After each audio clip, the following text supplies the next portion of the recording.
Federal board mathematics paper 2012 हम solve कर रहे थे और इससे पहले लेक्चर मैंने आपसे जी शॉर्ट क्वेश्चन नंबर 12 तक डिस्कस कर लिया था। आज हम देखते जी हमारा जो 13 शॉर्ट क्वेश्चन आ रहा है इसकी क्या स्टेटमेंट है और फिर हम कैसे इसको सॉल्व कर सकते हैं। इसकी स्टेटमेंट कुछ इस तरह से है कि calculate the range and variance from the following marks out of 100 और मार्क्स इस तरह से जी 46 है, 32, 18, 16, 14, 12, 60, 55, 52, 48 एंड 40।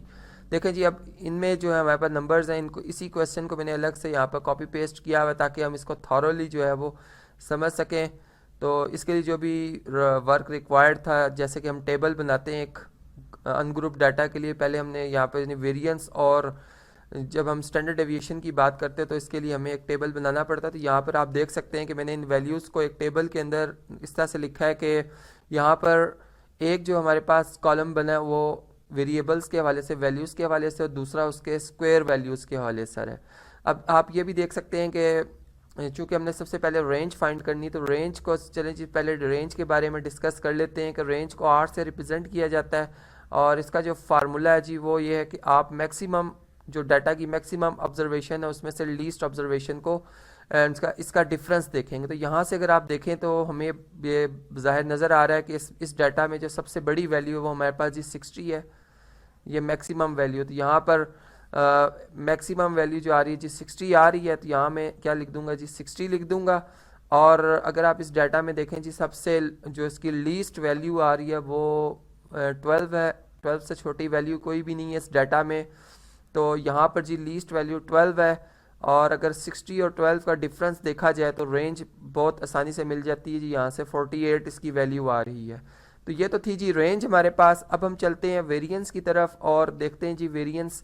चूँकि वेरिएंस को भी दो हमारे पास जी मेथड है जिनसे हम इसको फाइंड आउट कर सकते हैं। तो वेरिएंस के बारे में बात करते हैं। सबसे पहले वेरिएंस को हम रिप्रेजेंट करते हैं जी एस स्क्वायर से, या फिर हमारे पास एक ग्रीक जो है हमारे पास एक सिंबल है जी जिसको हम सिग्मा पढ़ते हैं जी, सिग्मा स्क्वायर से भी रिप्रेजेंट किया जाता है।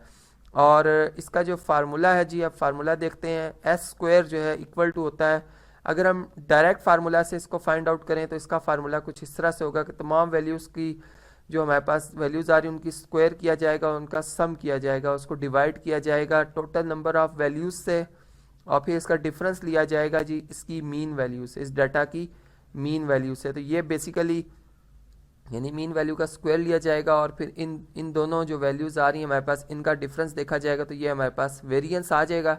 अब आप देख सकते हैं कि इस डाटा में जितनी भी ऑब्जर्वेशंस हैं, जैसे हमारे पास फर्स्ट ऑब्जर्वेशन 46 है, इसका स्क्वायर मैंने यहाँ पे लिखा हुआ है जो कि 2116 बनता है। इसी तरह 14 का स्क्वायर 196 है, 40 का स्क्वायर 1600 और तमाम वैल्यूज़ का सम भी मैंने यहाँ पर लिख दिया था। और इन वैल्यूज़ का जो सम आ रहा है अब वो हम लिखते हैं जी सिग्मा एक्स स्क्वायर जो है ये हमारे पास आ रहा है 17,293। इसे मैं इक्वेशन नंबर 1 से रिप्रेजेंट कर लेता हूँ फार्मूला को, और इसी के साथ जो हमारे पास जो एक्स वैल्यूज़ आ रही हैं जो कि हमारे पास गिवन ऑब्जर्वेशंस हैं उनका अगर हम सम करें तो ये हमारे पास ये 393 बनता है। और अब यहाँ से अगर आप देखें तो हमारे पास जो टोटल नंबर ऑफ ऑब्जर्वेशंस हैं इनको भी काउंट कर लेते हैं। 1 2 3 4 5 6 7 8 9 10 11 ऑब्जर्वेशंस हैं जी, इधर नोट कर लेते हैं इसे कि ये 11 ऑब्जर्वेशंस हैं जो कि हमें बताई गई हैं। अब इनके हवाले से जो हमारे पास कैलकुलेशन बनेगी, पहले हम इसको कैलकुलेट कर लेते हैं। जैसे sigma x square over n की वैल्यू हम सबसे पहले फाइंड आउट कर लेते हैं जो कि 17,293 को डिवाइड करेंगे जी 11 से तो हासिल हो जाएगी। चलें जी इसके लिए हमें रफ वर्क रिक्वायर्ड होगा, लिखते हैं इसको कैलकुलेट करते हैं। 17,293 है और इसको डिवाइड किया जाएगा 11 से, तो ये हमारे पास आंसर आता है जी 1572.09। 1572.09 एक दफ़ा रीचेक कर लेते हैं। 1572.09 ठीक है जी। अब देखें इसके बाद जो हमारे पास सिग्मा एक्स है, समीशन एक्स है, जिसको यहाँ पर अगर मैं मीन का फार्मूला लिखूँ, अगर हमारे पास जो अरिथमेटिक मीन का फार्मूला होता है अगर आप इसे देखें तो एक्स बार जो इक्वल टू होता है जी सिग्मा एक्स बाय एन के, और यहाँ पे सिग्मा एक्स जो हमारे पास है ये इसकी वैल्यू 393 है और इसको डिवाइड किया जाएगा जी 11 से। तो देखते हैं क्या आंसर आता है जी। 393 है, 393 डिवाइडेड बाय 11, तो ये हमारे पास जवाब आता है जी 35.73, राउंड ऑफ करके 35.73 जवाब आ गया जी इसका। और अब हम इन वैल्यूज़ को अगर इस फार्मूला में लिखें इक्वेशन नंबर 1 में, तो यहाँ पे एक स्टेटमेंट लिखी जाएगी जी, यूजिंग द वैल्यूज़, यहाँ पे बल्कि इस तरह से कर लेते हैं जी, putting the values in equation 1, ठीक है।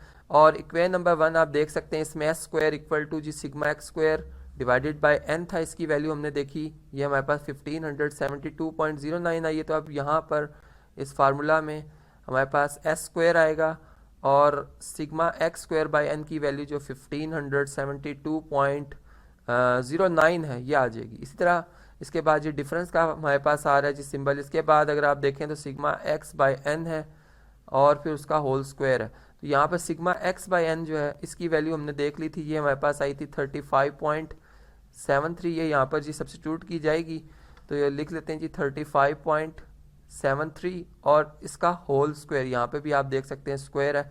और अब इन वैल्यूज़ को कैलकुलेट कर लेते हैं, तो यहाँ से अब हम बड़ी आसानी से वेरिएंस जो कि एस स्क्वायर से जिसको रिप्रेजेंट किया जा रहा है वो फाइंड आउट कर सकते हैं। 1572.09 है, जबकि 35.73 का स्क्वायर किया जाएगा जी, यहाँ पर अगेन इसको मल्टीप्लाई किया जाएगा अपने ही सेम नंबर से 35.73 से, तो देखते हैं जी इसका क्या स्क्वायर बनता है,